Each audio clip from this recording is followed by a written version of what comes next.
Alright, today I have a review of the Kershaw Blur.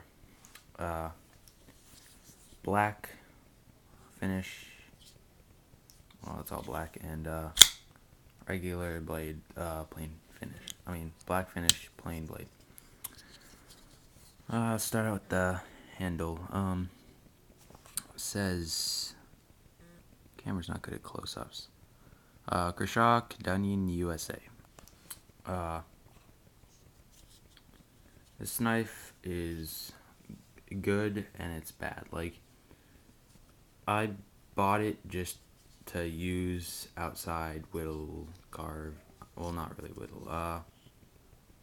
But just use as a knife, not for tactical and not for EDC, because the only place I really go that I would need, I don't work, so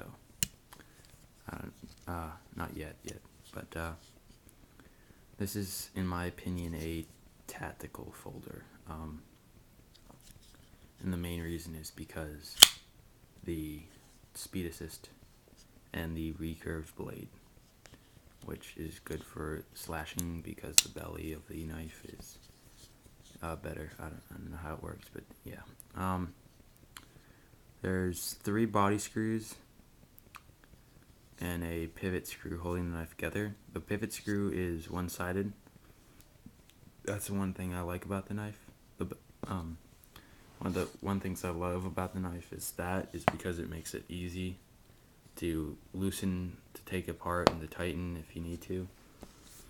It's got a lanyard hole, a pretty decent sized lanyard hole.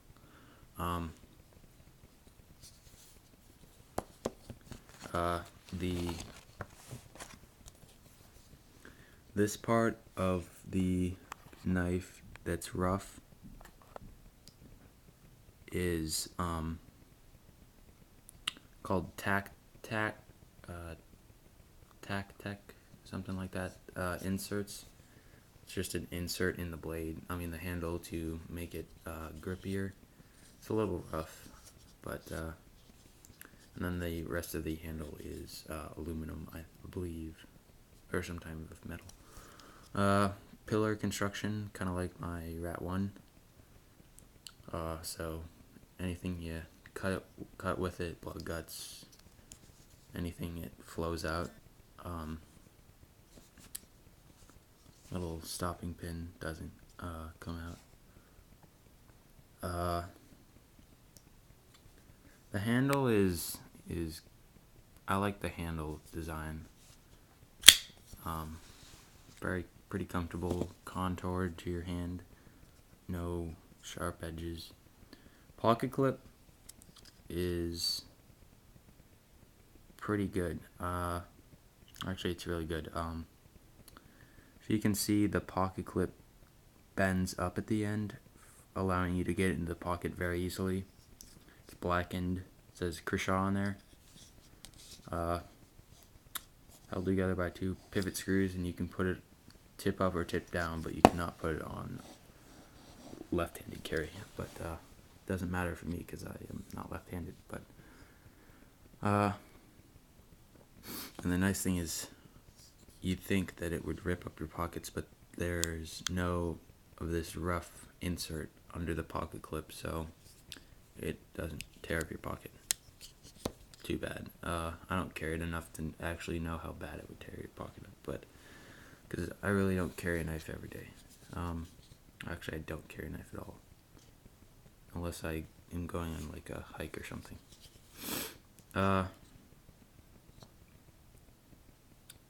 The blade is, I'm not quite sure what type of steel this model is. This one is, because sometime during the production of these knives they changed the steel.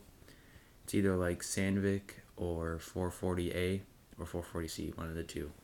So it's not the greatest steel, so it doesn't hold the edge the greatest, but it's easier to sharpen. The only thing is, it's probably extremely hard to sharpen.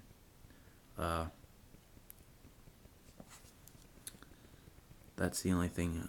Like the recurve on here, it doesn't look like that like on the internet as much, but it's a decent amount. So that's one of the reasons I don't like using this knife. Because like if you're cutting up sticks or stuff to make fires, this does really poorly. I mean, opening boxes, actually this would be good opening boxes. This would be a good EDC slash tactical knife, but that's what I would put it in, nothing else. It has ambidextrous thumb studs, and if you can see, they are not just, they're slanted. They have an angle at them, so when you're opening the knife, it kind of goes with your finger, and it works, and it's got ridges in it, so it's grippy. All the Kershaw knives are stamped with the model number, which this is 1670 BLK for black. It's got the patent, says patent, and made in the USA. That's what pretty much all of them say. The only thing that differs is the model number, and that's it. And then down here, the date that the blade was made. Mine is August 07. That's the only other thing that differs. Pretty much everything else is the same. And actually, they kind of put, like, they have a S30V version of this, which is a bit more pricey. This was about $60 some. That's close to 90. And they put S30V right there, just so you know. And it's not black finished. It only comes in stone wash finish. So,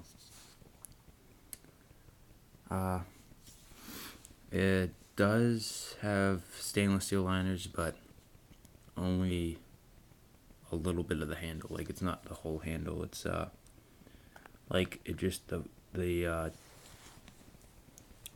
just where the liner lock goes, it kind of curls a little bit inside the handle, and that's it, and a little bit on the other side, but not a lot, because this is a fairly light knife for how big it is.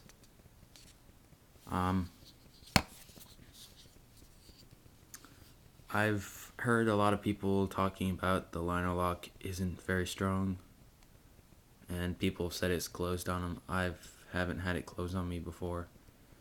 I hope it doesn't. It doesn't look that thin, but I guess, I don't know. It's not as thin as the Leatherman, like this one. That's a thin liner lock. It's one of the reasons I don't use that knife. It's got a, I think it's a flat grind, but it's starts right here. It doesn't start at the top of the handle. There's like kind of a little like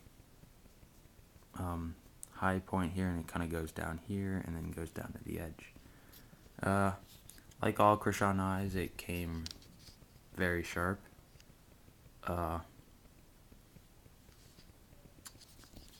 And the speed assist on here is very fast, but I actually took it out once and it flicks out pretty much just as fast without it. Pretty thick stock for a folder. It's got a little bit of jimping on the handle and on the blade, which really doesn't work at all, and on the liner lock, but that doesn't help at all either. There's not really any finger choil, so if you were to do like a stabbing or thrust attack, you'd have to hold on the knife pretty good with the inserts. That's pretty much my review of the Kershaw Blur, since I'm getting close to 10 minutes. I guess I would recommend this knife if you were going to use it for EDC or tactical use, but outdoor use, probably not.